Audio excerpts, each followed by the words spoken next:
Kalau memang barang bukti nanti akan diperlihatkan di persidangan, gitu ya. Tetapi tidak menyerahkan kepada kami itu satu bentuk yang mencederai hak dari saudara terdakwa. Jadi kalau barang bukti itu adalah milik kami, advokat. Istilahnya kalau kita mau berperang, itu kita punya senjata masing-masing. Jangan advokat meminta senjata kita untuk melawan kita. Itu tidak realistis ini. Bisa difitnah dengan sangat kejam. Dikatakan Roy Suryo doktornya palsu. Gila itu. Itu benar-benar fitnah yang sangat luar biasa. Guys, balik lagi bersama Akbar JK. Kita ada update terbaru lagi nih, yang jelas bisa bikin kita sedikit ngakak. Kenapa?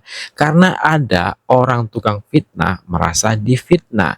Ada juga terdakwa merasa menjadi jaksa. Waduh, untuk selengkapnya langsung aja kita saksikan videonya berikut ini. Mohon izin di kesempatan ini, saya akan memanfaatkan Mas Refli untuk menjelaskan sesuatu yang sangat penting. Saya membawa map bertulisan Universitas Negeri Apa itu? Hari-hari ini saya difitnah luar biasa. Saya difitnah dengan sangat kejam. Dikatakan Roy Suryo doktornya palsu. Gila itu. Itu benar-benar fitnah yang sangat luar biasa. Saya mengikuti ujian akhir atau ujian terbuka itu pada tanggal 23 Februari. Maaf, 23 Januari tahun 2026. Dan ada saksi yang hadir di sini, yaitu Bu Erdiana. Beliau hadir langsung pada saat ujian terbuka. Kemudian saya mengikuti wisuda, ya, itu pada awal Maret tahun 2024 di SICC, Sentul International Convention Center. Semua ada foto-fotonya. Dan pada saatnya akan saya jelaskan, tentu tidak sekarang. Waduh. Dengarkan tadi guys, wisuda awal Maret 2024, ujian tanggal 23 bulan 1 2026. Ini apa nih maksudnya nih? Roy Suryo bicara soal ijazahnya palsu dan lain sebagainya. Ini buntut juga dari konferensi pers beliau kemarin yang ya banyak kejanggalan. Itu banyak temuan-temuan setelah dia memperlihatkan ijazahnya gitu kan. Apalagi dia mengatakan kalau nggak salah dia mendapatkan dia wisuda, tapi tanggal setelah wisudanya tanggal ujiannya itu berbeda gitu. Ini yang menurutku agak-agak menarik gitu. Intinya kita akan tetap 2026. meminta pertanggungjawaban dari UNJ untuk membuat klarifikasi resmi. Tidak boleh lewat yang bersangkutan, karena itu juga harus kita minta pernyataan secara jujur dari pihak lembaga. Jadi soal itu, friend. Dari pihak lembaga kira-kira lebih Tidak. Jadi tadi secara clear pihak resmi dari Universitas Negeri Jakarta menyatakan ijazah saya doktor adalah sah. Joko Widodo telah menerima ijazah asli sesuai ketentuan. Sejak itu, segala hal yang terkait ijazah tersebut, termasuk keputusan menunjukkan kepada publik atau tidak, merupakan tanggung jawab yang bersangkutan. Tuh teman-teman, Roy Suryo mengatakan UNJ telah menyatakan kalau doktornya Roy Suryo, ijazahnya Roy Suryo itu sah.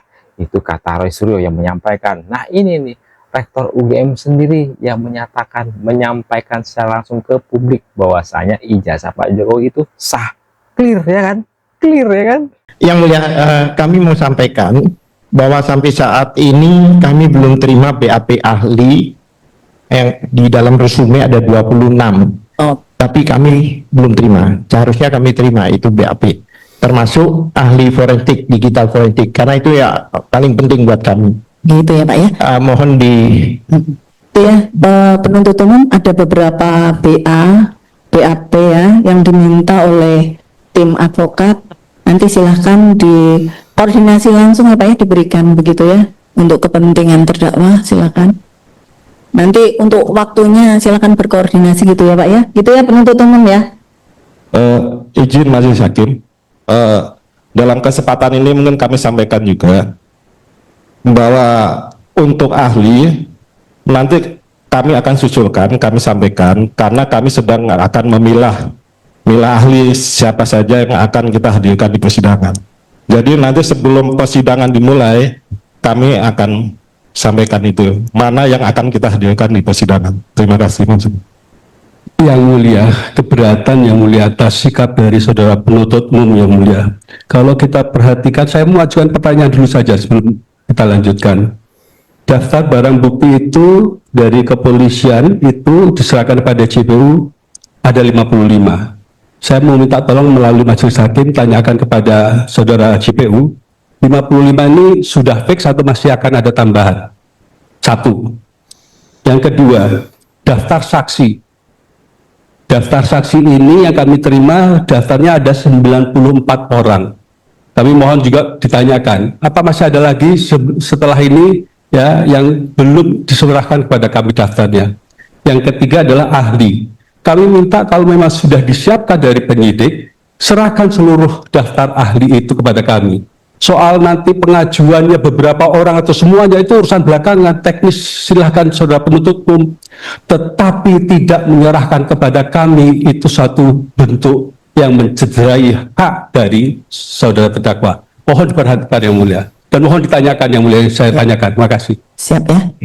Begini ya, penuntut umum dan tim advokat untuk nanti kalaupun misalnya perkara ini dilanjutkan ada opening statement nanti untuk mengutarakan pembuktian yang akan disampaikan, tetapi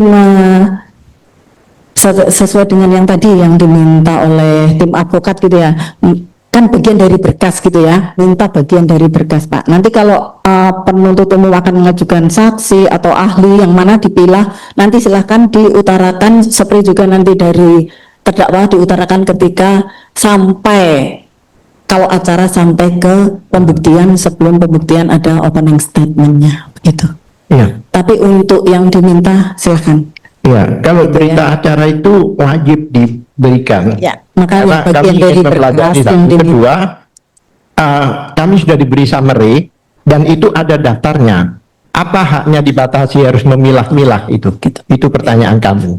Itu Yang sebentar belum selesai. Yang kedua, kami juga memberikan beberapa barang bukti. Kami lihat di daftar bukti itu barang bukti kami tidak ada.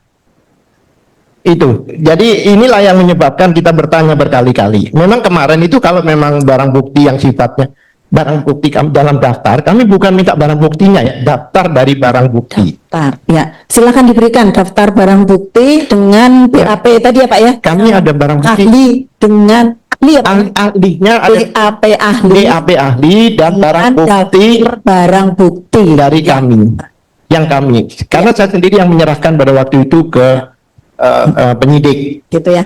Mohon Ya, izin, untuk umum mohon harus izin Pak diberikan Hakim. saja daftar barang bukti dengan BAP ahli yang diminta. Begitu ya, karena bagian dari berkas. Kemarin kan yang saksi sudah diberikan. Begitu ya, koordinasi untuk waktu pemberiannya, begitu ya.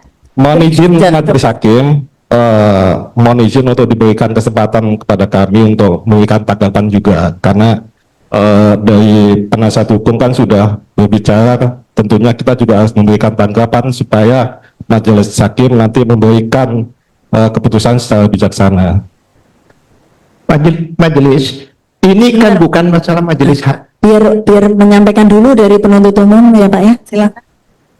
Silakan. Ya, sesuai dengan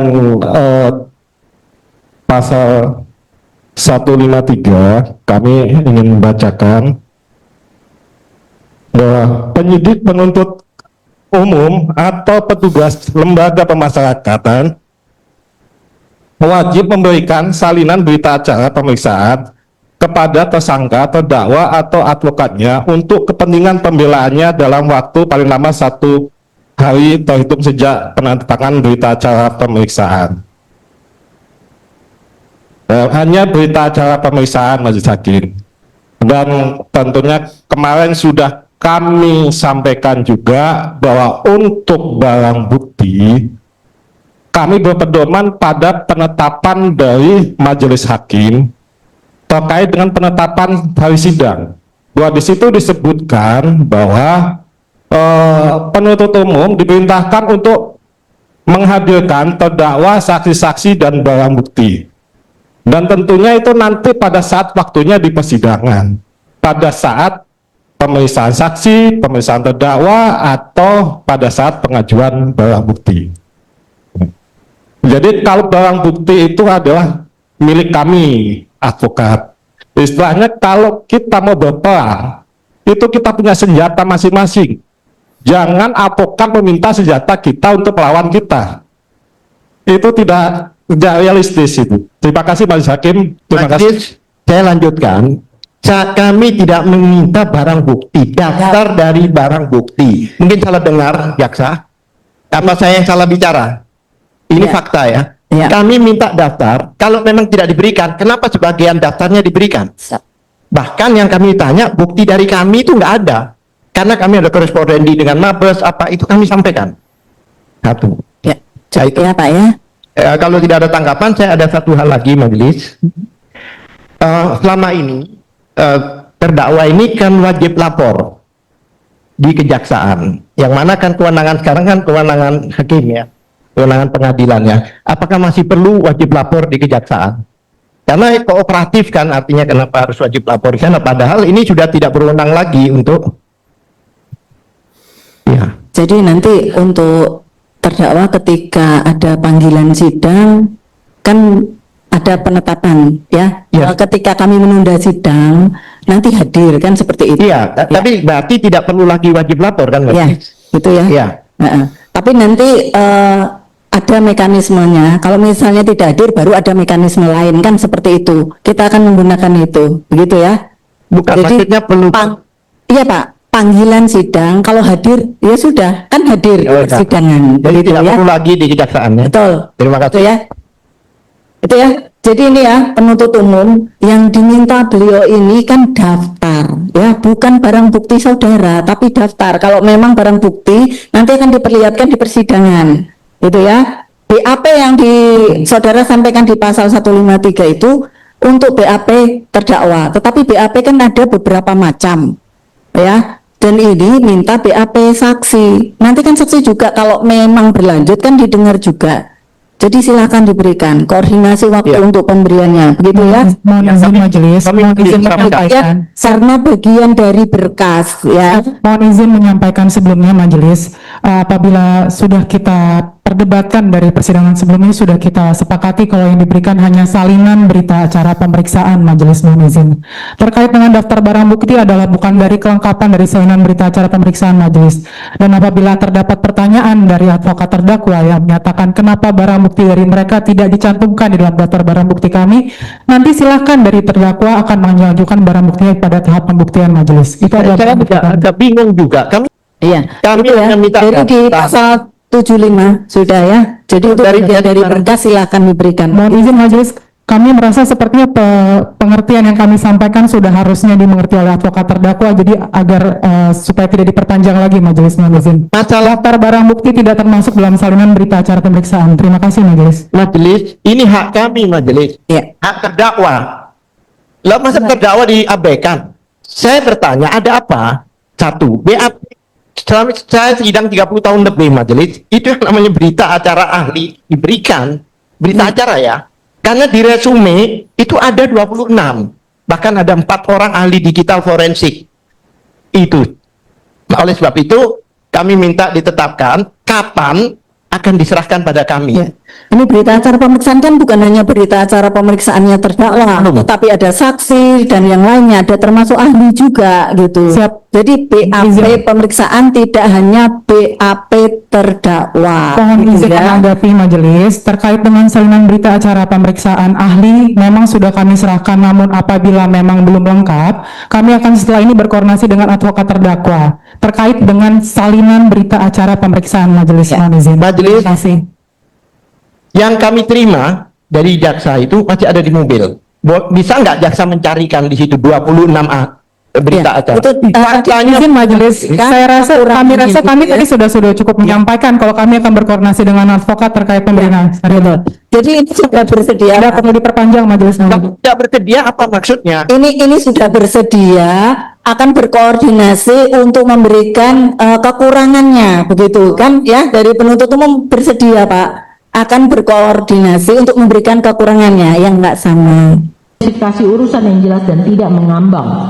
SKKMA Aquo telah memenuhi asas ini secara paripurna karena keputusan tersebut secara limitatif mengunci surat permohonan dari 3 instansi dalam kurung Kepala Kejaksaan Negeri Jakarta Selatan, Kepala Kepolisian Resort Metro Jakarta Selatan, dan Ketua Pengadilan Negeri Jakarta Selatan.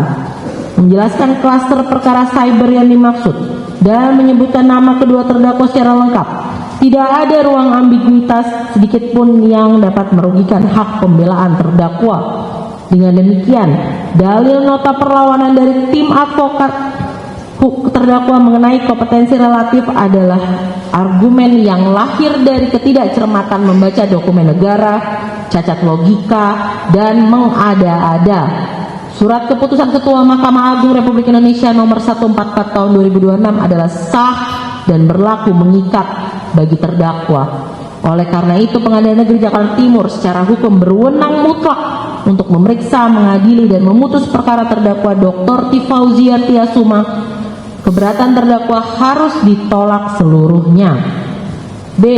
Tanggapan atas dakwaan tidak dapat diterima karena pencabutan pengaduan SP3 terlapor lain atau hak menuntut negara tidak gugur atas asas ondel barhei van Klah tidak dapat diaplikasikan pada delik biasa.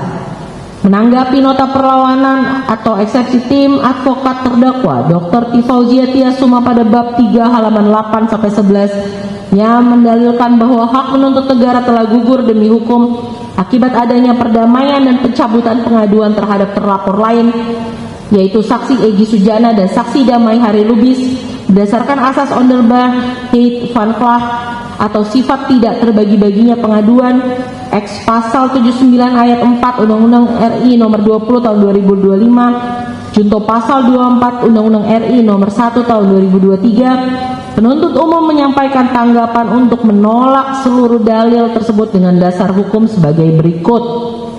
Tanggapan yuridis penuntut umum bahwa tim advokat atau kuasa hukum terdakwa membangun silogisme keliru dengan menyatakan bahwa karena kasus ini bermula dari satu laporan polisi yang sama atau satu kesatuan aduan oleh saksi IR Haji Joko Widodo, maka berdasarkan asas ondel barhei van Klah atau sifat tidak terbagi-baginya pengaduan X pasal 24 Undang-Undang 1 tahun 2023, pencabutan laporan terhadap saksi Egy Sujana, saksi Damai Hari Lubis otomatis menggugur hak penuntut terdakwa Dr. Tifauzia Tiasuma. Akan dilanjutkan yang mulia. Mohon izin melanjutkan majelis. Bahwa argumentasi ini mengandung cacat konseptual yang fatal karena mencoba menggeneralisasi seluruh isi surat dakwaan sebagai delik aduan absolut. Bahwa berdasarkan surat dakwaan penuntut umum menggunakan struktur surat dakwaan kombinasi, yaitu sebagai berikut. A. Delik biasa pasal 32 Undang-Undang Informasi dan Transaksi Elektronik atau ITE, pasal 35 Undang-Undang Informasi dan Transaksi Elektronik atau ITE, dan pasal 126 Undang-Undang Nomor 1 Tahun 2023 tentang KUHP yang tidak dapat digugurkan oleh pencabutan laporan oleh pihak manapun. Sifat hukum atas pencabutan aduan tidak berdampak dan negara tetap wajib melakukan penuntutan demi ketertiban hukum umum. B. Delik aduan pasal 433 dan pasal 434 KUHP nasional yang dapat digugurkan jika pencabutan memenuhi syarat subjektif objektif penuh. Gugur bagi pasal aduan spesifik jika ada penyelesaian restoratif yang sah. Bahwa karakteristik delik biasa yaitu dakwaan pertama, ketiga, dan keempat yang diajukan oleh penuntut umum memuat klausul pelanggaran pasal 32 dan pasal 35 Undang-Undang Nomor 11 Tahun 2008 tentang informasi dan transaksi elektronik junto Undang-Undang Nomor 1 Tahun 2024 tentang perubahan kedua atas Undang-Undang Nomor 11 Tahun 2008 tentang informasi dan transaksi elektronik serta pasal 126 ayat 1 Undang-Undang Nomor 1 Tahun 2023 tentang KUHP nasional. Pasal-pasal tersebut adalah delik biasa yang menempatkan negara melalui penuntut umum sebagai representasi kepentingan publik untuk melanjutkan penuntutan tanpa bergantung pada kehendak pelapor. Bahwa asas ondel barhei hanya berlaku untuk delik aduan absolut. Sifat tidak dapat dibagi-baginya pengaduan hanya bekerja pada ranah delik aduan murni. Bahwa tindakan siber yang didakwakan kepada terdakwa didasarkan pada 5 unggahan spesifik dari akun media sosial milik terdakwa sendiri. Meskipun kasus ini bermula dari satu nomor laporan polisi yang sama untuk 8 orang terlapor, secara teknis digital tindakan pengunggahan atau uploading konten oleh terdakwa adalah perbuatan material yang berdiri sendiri atau mandiri dan menghasilkan footprint digital yang terpisah dari 23 unggahan milik terdakwa KRMT Roy Suryo Noto Budi Projo dalam perkara lain, saksi Egy Sujana, saksi Rismon Sianipar atau saksi Damai Hari Lubis. bahwa pencabutan laporan terhadap saksi Egy Sujana DKK dalam mekanisme restoratif justice bersifat subjektif individual dan tidak otomatis menghapus sifat melawan hukum dari tindakan siber yang berdiri sendiri yang dilakukan oleh terdakwa T. Fauzia Tiasuma. Bahwa tim advokat terdakwa mencoba menggiring opini bahwa ini adalah sengketa kehormatan pribadi atau delik aduan. Padahal, pasal-pasal utama yang didakwakan memiliki objek hukum yang jauh berbeda, yaitu delik aduan melindungi kehormatan atau nama baik individu, kemudian pasal 32 dan pasal 35 Undang-Undang Nomor 11 Tahun 2008 tentang informasi dan transaksi elektronik melindungi integritas sistem, data digital, dan kepastian otentisitas dokumen di ruang publik atau data and system integrity. Kemudian, pasal keonaran melindungi keterlibatan umum masyarakat atau public order. Karena terdakwa didakwa memanipulasi data elektronik dan menyebarkan konten yang berdampak luas pada keterlibatan publik, perbuatan tersebut sudah bergeser dari sekedar menyerang nama baik pribadi menjadi kejahatan terhadap publik. Oleh karena itu, perdamaian antara pelapor dengan terlapor lain tidak bisa menghapus tindak pidana publik yang diduga dilakukan oleh terdakwa. Bahwa tim advokat terdakwa perlu mencermati lebih lanjut pasal 79 ayat 4 Undang-Undang Nomor 20 Tahun 2025 tentang KUHP yang secara eksplisit berbunyi, pencabutan laporan atau pengaduan sebagaimana dimaksud pada ayat 2 hanya dapat dilakukan setelah pelaku memenuhi seluruh kesepakatan. Kata pelaku di sini bermakna kata ganti orang bersifat tunggal dan spesifik mengacu pada subjek hukum yang melakukan upaya pemulihan. Keadilan restoratif bukanlah peranata hukum untuk memutihkan suatu laporan polisi secara kolektif, melainkan insentif hukum yang diberikan secara individual atas itikat baik subjek hukum tertentu. Karena terdakwa T. Fauzia Tiasuma tidak pernah melakukan perdamaian dan memenuhi kesepakatan pemulihan dengan korban, maka terdakwa tidak berhak menuntut persamaan perlakuan hukum atas SP3 milik orang lain. Bahwa tim advokat menuduh penuntut umum melakukan rekayasa kualifikasi dan melanggar batas objek laporan dengan merujuk pada putusan Mahkamah Agung nomor 176K/PIT/2021. Argumen ini tidak berdasar hukum karena jurisprudensi putusan Mahkamah Agung nomor 176K/PIT/2021 berlaku untuk perkara yang murni bersumber dari delik aduan pencemaran nama baik konvensional yang kemudian dipaksakan menjadi delik biasa tanpa adanya perbuatan material siber yang baru. Bahwa putusan Mahkamah Konstitusi nomor 105/PUU/12 Romawi/2024 menguji batasan frasa orang lain pada pasal 27A Undang-Undang ITE atau penghinaan. Sementara itu terdakwa dijerat dengan pasal 35 Undang-Undang Nomor 11 Tahun 2008 tentang informasi dan transaksi elektronik atau manipulasi data elektronik seolah-olah otentik. Rasio desidendi dari pasal 35 bukanlah melindungi nama baik, melainkan melindungi integritas data publik dan keamanan cyber atau data and system integrity. Ketika ijazah publik seorang pejabat negara dimanipulasi di ruang cyber, perbuatan tersebut secara otomatis bergeser dari sengketa privat menjadi delik cyber murni yang bersifat publik. Bahwa perkara yang sama harus diputus sama apabila subjek hukumnya berada dalam posisi dan tindakan prosedur yang sama. Saksi Egy Sujana DKK berada dalam status perkara dihentikan karena mereka menggunakan hak proseduralnya untuk berdamai lewat restoratif justice. Terdakwa T. Fauzia Tiasuma secara sadar menolak atau tidak menempuh jalur tersebut, menyamakan perlakuan hukum antara subjek yang kooperatif atau berdamai dengan subjek hukum yang tidak berdamai justru merupakan bentuk ketidakadilan yang nyata. Bahwa berdasarkan seluruh uraian di atas mengenai gugurnya hak menuntut akibat pencabutan laporan pihak lain adalah argumentasi yang cacat doktrin, keliru menafsirkan aturan hukum transisional dan tidak berdasar hukum. Pencabutan aduan pada delik aduan absolut tidak dapat mematikan penuntutan atas delik biasa, yaitu pasal 32, 35 Undang-Undang ITE dan pasal 126 Undang-Undang Nomor 1 Tahun 2023 tentang KUHP yang melekat pada surat dakwaan.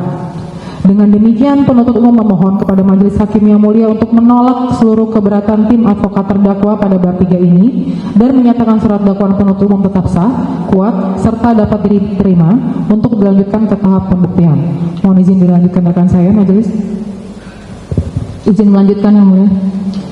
Tanggapan atas legalitas dan validitas temporal surat dakwaan tidak kabur, non-obscurable dan patuh pada lex temporis delicti.